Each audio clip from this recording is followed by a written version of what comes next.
Bukan hanya Presiden Indonesia, tapi bagian dari percakapan besar dunia. Coba kita bandingkan dengan tokoh-tokoh lain. Katakanlah Anies Baswedan. Oke, di dalam negeri mungkin dielu-elukan sebagian fans fanatik. Tapi coba tanya, adakah forum global sebesar ini yang mengakui kapasitasnya? Tidak ada. Bedanya jelas. Jokowi diakui dunia, Anies hanya diakui fans di timeline. Atau Roy Suryo sibuk urusan sampel foto palsu. Padahal dunia sibuk bahas masa depan ekonomi global. Rasanya seperti membandingkan mainan anak SD dengan catur tingkat dunia. Yang lebih penting, Jokowi bukan hanya soal pengakuan. Beliau meninggalkan legasi nyata. Menjaga stabilitas ekonomi saat pandemi, membangun infrastruktur masif, membuka peluang kerja lewat hilirisasi, dan memperjuangkan kedaulatan di meja perundingan internasional. Patung-patung Jokowi yang muncul di berbagai daerah, termasuk Papua, bukan karena pesanan pemerintah. Itu swadaya rakyat, itu tanda cinta, itu penghormatan. Dan disinilah kita perlu berhenti sejenak untuk bilang, terima kasih Pak Jokowi. Terima kasih sudah mengisi kemerdekaan dengan kerja, bukan kata-kata. Terima kasih sudah membuat bangsa ini berdiri tegak di hadapan dunia.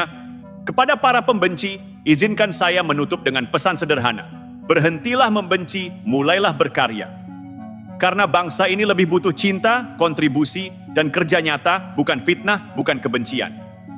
Jokowi sudah membuktikan fitnah takkan mengubur, justru jadi pijakan untuk naik lebih tinggi. Dan kita sebagai bangsa seharusnya ikut berbahagia. Karena ketika dunia mengakui Jokowi, sebenarnya dunia sedang mengakui kita juga. Kita harus jujur. Jokowi tidak tiba-tiba dapat kursi di Dewan Penasihat Bloomberg New Economy hanya karena nama besar. Dunia tidak butuh gelar formal yang diperdebatkan para pengangguran intelektual di Twitter. Dunia melihat rekam jejak. Bagaimana Jokowi berani ambil risiko dengan melarang ekspor nikel mentah? Bagaimana beliau pasang badan untuk hilirisasi meski negara besar Eropa ngamuk sampai bawa ke WTO?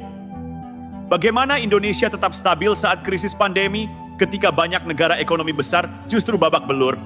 Itu yang dihitung, itu yang diakui.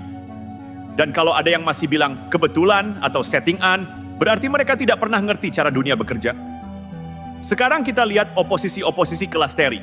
Mereka teriak di pinggir lapangan seolah paling ngerti permainan, padahal bola saja tak pernah mereka sentuh. Roy Suryo sibuk main isu foto editan. Tifauzia sibuk cari panggung dengan teori konspirasi. Rismon, Egy Durjana, Rizal Fadilah, bahkan Anies Baswedan, semua mencoba menjual kebencian, bukan solusi. Lucunya, setiap kali Jokowi melangkah lebih tinggi, mereka makin kalap bikin tuduhan baru.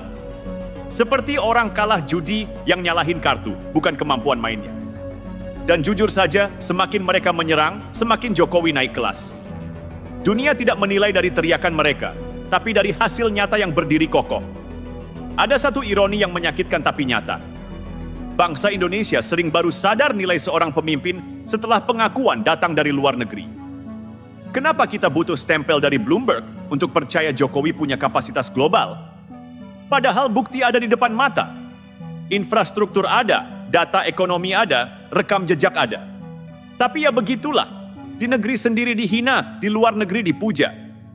Ironinya lagi, yang paling keras menghina justru mereka yang tidak pernah memberi solusi nyata bagi bangsa ini. Paling banter bikin wacana, bikin heboh, bikin gaduh, tapi kontribusi nol besar.